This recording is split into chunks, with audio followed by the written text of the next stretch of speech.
एक लड़की का तलाक होने वाला होता है, लेकिन वह लड़की जज से कहती है कि जज साहब, मेरा तलाक होने से पहले मैं एक रात अपने पति के साथ में गुजारना चाहती हूँ। ये घटना सच्ची घटना है कर्नाटक की। चलिए हम शुरू करते हैं और आपको बताते हैं। एक पति और पत्नी अपने अपने परिजनों के साथ अपने तलाक की फाइनल डेट पर जज साहब के सामने खड़े होते हैं। तो लड़का होता है और उनका नाम लिखवाता है। तो जज साहब होते हैं, वह लियाकत से कहते हैं कि क्या तुम तलाक के लिए सहमत हो। जो लड़का होता है वह तलाक के लिए सहमति जताते हुए जज साहब से कहता है कि हाँ, मैं सहमत हूँ। उसके बाद जज साहब उसकी पत्नी सीमा से पूछते हैं, क्या तुम सहमत हो। तो उसकी पत्नी होती है, वह कहती है कि जज साहब, मैं तलाक के लिए सहमत हूँ, पर उससे पहले मेरी आपसे एक हाथ जोड़कर रिक्वेस्ट है कि मैं तलाक होने से पहले एक रात अपने पति के साथ बिताना चाहती हूँ।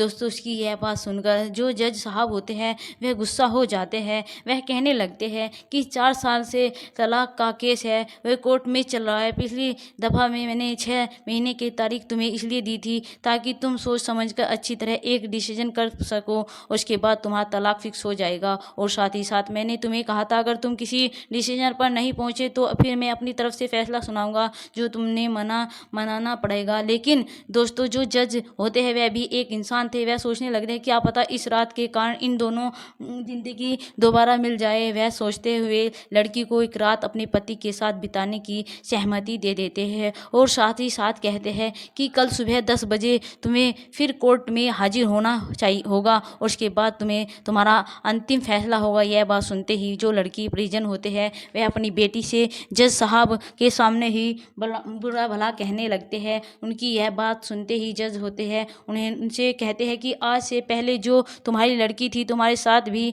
उससे समझ सके। यह जो बात है, यह जो मैडम है, तुम्हारे कोर्ट तक नहीं आता। जो फैसला है तुम्हारी लड़की के हाथ में है, उसे अपनी लाइफ जीने का पूरा अधिकार है। वह एक रात अपने पति के साथ में रुक जाती है और बोलने का अधिकार नहीं। जज की बात को सुनकर उसके परिजन चुप हो जाते हैं। उसके बाद जो लड़की होती है वह कोर्ट से बाहर आ जाती है। जो उसका पति विकास होता है दोस्तों, वह भी कोर्ट में बाहर आ जाता है। उसके बाद जो उसकी पत्नी सीमा होती है वह विकास से कहने लगती है, तुम्हारा मन मेरे एक रात बिताने को हो या ना हो, जज साहब का ऑर्डर है, एक रात तुम्हें मेरे साथ बिताने ही पड़ेगी। दोस्तों, जो विकास होता है जो उसे मना नहीं करता तो वह कह देता है ठीक है। लड़की कहती है कि नहीं, मैं तुम्हें अपने घर पर लेकर चलूँगी और ना ही मैं तुम्हारे घर पर आऊँगी। यह जो आज की रात है हम एक होटल पर बिताएंगे। मैं तुम्हें कॉल करके बता दूंगी कि तुम्हें किस टाइम पर किस होटल में आना है और साथ ही साथ तुम्हें रूम नंबर भी बता दूंगी। दोस्तों, जो सीमा होती है वह होटल का कमरा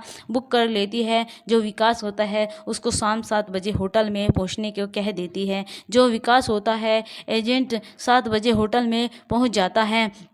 जो रूम उसने बताया था उस रूम में चला जाता है, मगर उस रूम में सीमा नहीं होती। वह उसका इंतज़ार करने लगता है। करीब 15 मिनट के बाद जो सीमा होती है वे एक नई नवेली दुल्हन की तरह सज धज कर लाल साड़ी में होटल के कमरे में प्रवेश करती है। उसको देखने के बाद जो उसका पति होता है विकास होता है, उसके चेहरे पर कोई प्रभाव नहीं पड़ता, मानो वो निर्जन सा हो। जो उसकी पत्नी होती है सीमा होती है उसके पास आकर बैठ जाती है। उससे कहती है कि क्या तुम ठीक हो। उसका पति उससे कोई जवाब नहीं देता तो उसके थोड़ा और नज़दीक आती है। जब भी कोई जवाब नहीं देता तो वह बिल्कुल उससे सटकर बैठ जाती है। उनका एक हाथ उसके कंधे पर डालते हुए रोमांटिक अंदाज में उसके कान में कहती है कि आज जो रात है यह तुम्हारे नाम है, तुम्हारी जो इच्छा है वह तुम कर सकते हो, आज मैं मना नहीं करूँगी। लेकिन दोस्तों, जो विकास होता है मानो उसके कानों में यह बात पहुँची ना हो, वह बिल्कुल निर्जन सा बेजान सा बैठा रहता है।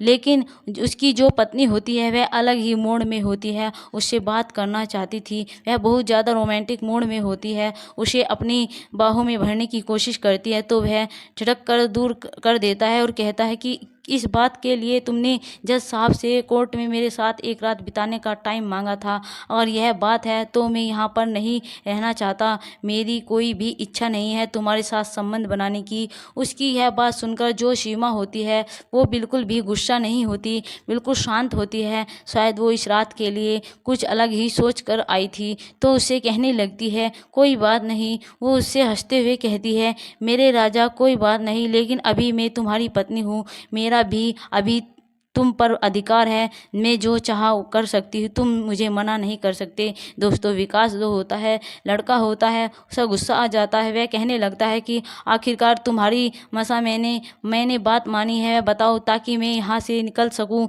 जो लड़की होती है वह कहती है कि इन 4 सालों के दौरान क्या तुम्हारी बिल्कुल भी इच्छा नहीं हुई? क्या मैं अपनी पत्नी से मिलूँ? क्या तुम्हारी इच्छा मर चुकी है? वह उसे ऐसी ही बात बल देती है तो वह चुप हो जाता है। उसके बाद कहने लगता है शायद तुम भूल गई कि इन्हीं बातों को लेकर हमारा तलाक हो रहा है। जब भी कभी मैं तुमसे संबंध बनाना, तो मुझे सिर्फ एक ही बात ताना देती थी, तो मुझे प्यार प्यार करते हो। उसके बाद तुम सिर्फ ऑफिस पर अपना ध्यान रखते हो।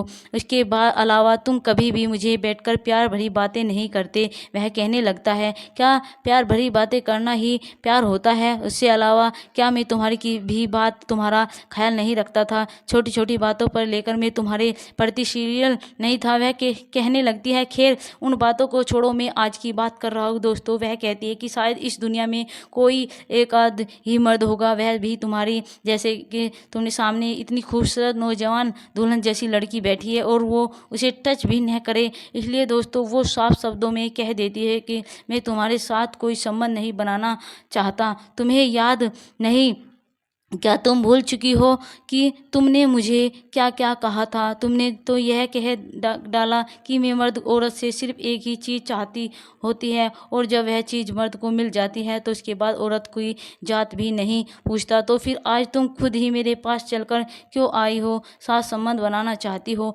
आखिरकार बात क्या है? तुम खुलकर क्यों नहीं बताती? दोस्तों, यह कहने लगती है कि मेरी भी मंशा नहीं है तुमसे संबंध बनाने की, ना ही मैं तुमसे यहाँ पर संबंध बनाने के लिए आई हूँ। मैं तो सिर्फ एक सवाल का जवाब जानना चाहती हूँ। जब मैं 6 महीने बाद तुमसे कोर्ट में मिली तो मैंने देखा कि तुम बहुत ज़्यादा कमज़ोर हो चुके हो। तुम्हारी आंखों और चेहरों को देखकर मुझे कोर्ट में ऐसा लगा कि तुम्हें अपने जीवन से प्यार नहीं है, तुम सबका मुंह छोड़ चुके हो। और आखिरकार ऐसा क्या बात है?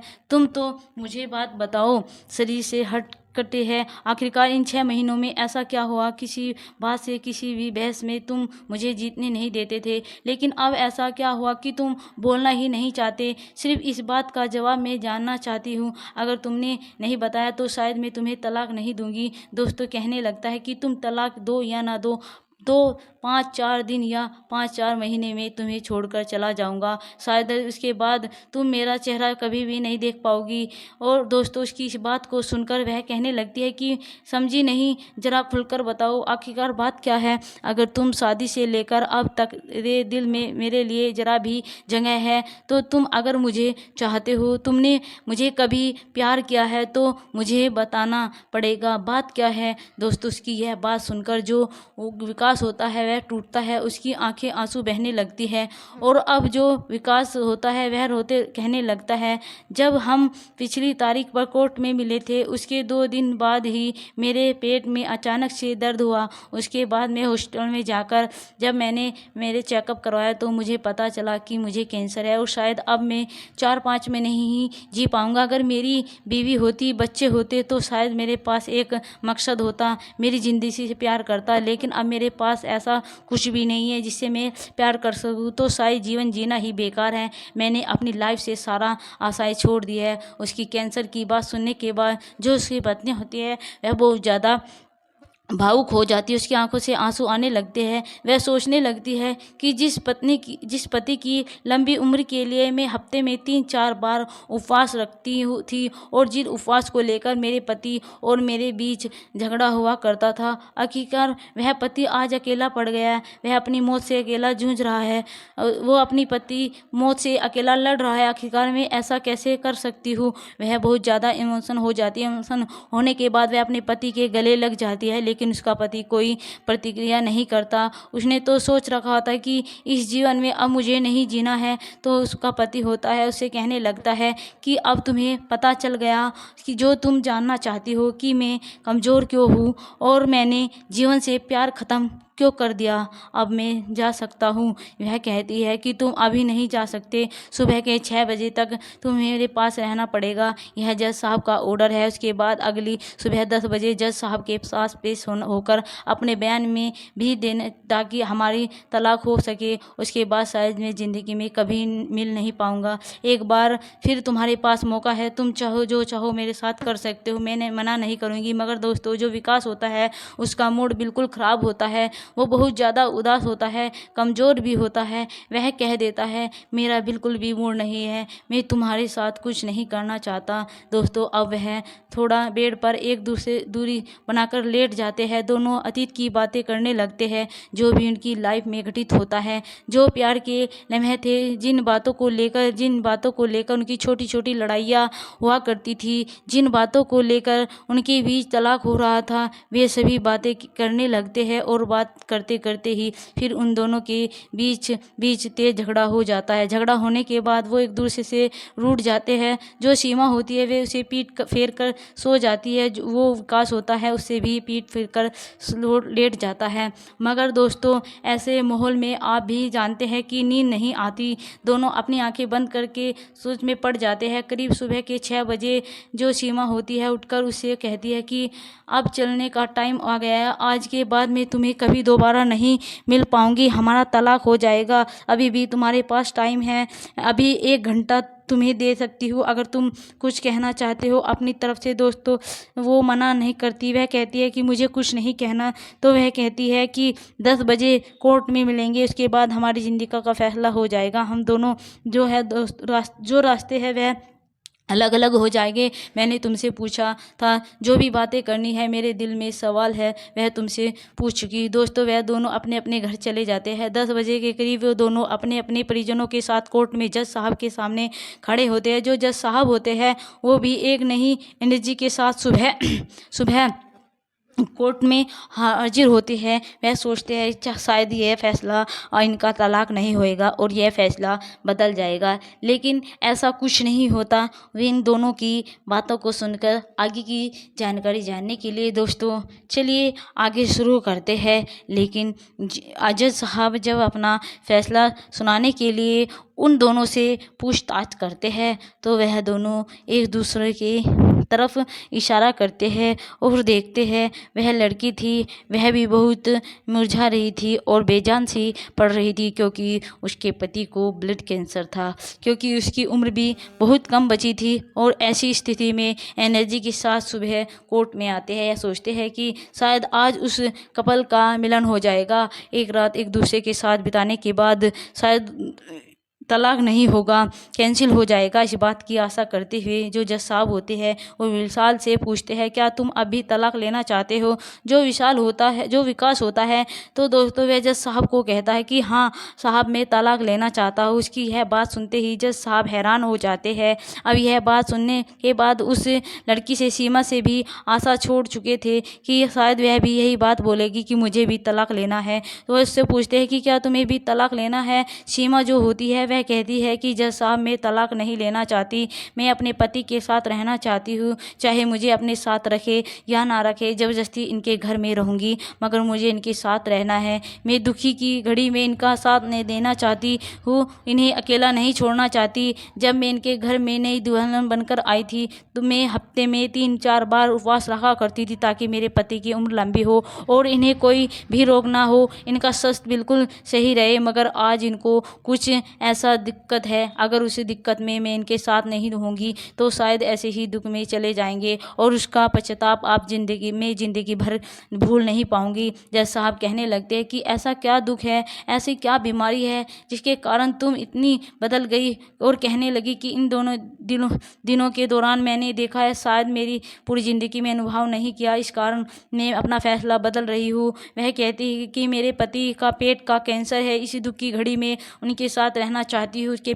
उसके बाद चाहे मेरे साथ कुछ भी हो। यह बात सुनते ही जो लड़की के माता पिता होते हैं वह नाराज़ हो जाते हैं और कहने लगते हैं, जब तुम्हें पता है इसको कैंसर है, थोड़े ही दिनों में यह भगवान को प्यारा हो जाएगा, उसके बाद भी तुम इसके साथ रहना चाहती हो। बेटी, अपने जीवन को बर्बाद मत करो, हम तुम्हारी कहीं और शादगी कर देंगे। मगर दोस्तों अब अपने माता पिता को शिफ्ट मना कर देती है और कहती है मैं कि इन्हीं के साथ रहना चाहती हूँ। अगर आज मैं इनके साथ घर नहीं गई तो शायद जीवन भर अपने आप को माफ़ नहीं कर पाऊंगी। मम्मी पापा आप मुझे माफ मत रोकिएगा, मैं इनके साथ जाना चाहती हूँ। दोस्तों अपनी पत्नी की यह बात सुनते ही जो विकास होता है वह टूट जाता है, वहीं फर्श पर बैठकर रोने लगता है। उसकी पत्नी उसे संभालते हुए कहती है कि यह रोना तुम्हें शोभा नहीं देता। अब तुम्हारे पास ज़िंदगी जीने का मकसद है, तुम्हारे पास तुम्हारी पत्नी है, उसके लिए तुम्हें जीना होगा। दोस्तों विकास मुस्कुरा उठता है, खुश हो जाता है। उसकी पत्नी उसे गले लगा लेती है। जो जज साहब होते हैं वह भी खुश हो जाते हैं। आखिरकार किसी न किसी इन दोनों का मिलन हो गया। वह अपने पति के साथ अपने घर पर चली जाती है, अपने पति के घर केयर करने लग जाती है, अच्छे से ख्याल रखती है। दोनों जिन लोगों को 4 साल से तलाक अटका हुआ था, भगवान ने उनका तलाक रोक दिया और वह इतनी सेवा करती है कि एक दिन ठीक हो जाता है और दोनों अच्छे से रहने लगते हैं। प्लीज़ दोस्तों कमेंट ज़रूर करिएगा कि हमारी यह कहानी आपको कैसी लगी है।